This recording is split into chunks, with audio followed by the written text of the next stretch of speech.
रात्री मग म्हटलं मंदिरात जाऊन या.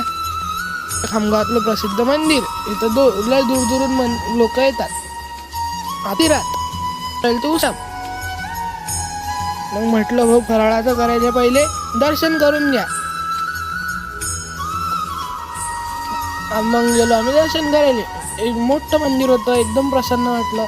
आपण गेलो तर गर्दी बी नव्हती, म्हणून आपलं दर्शन चांगलं झालं. आपल्या इथं बेल वायाचा बी कार्यक्रम असतो. अटीवरती लाईव्ह झालं बेल वायाले. म्हटलं आपला काही नंबर लागेल नाही, आपला काही नंबर लागत नव्हता बेल वायाले. मग कुठं लागला आपला नंबर. हे पाहू शकता आता किती गर्दी झाली इथं. खामगावकर हे मंदिर पाहिलं असेल तर कमेंटमध्ये सांगा. अटीला दुरून दुरून लोक येतात. मग आलो आम्ही मंडपात अटी असते उसळ वाटप. हे उसळ करत होते. असा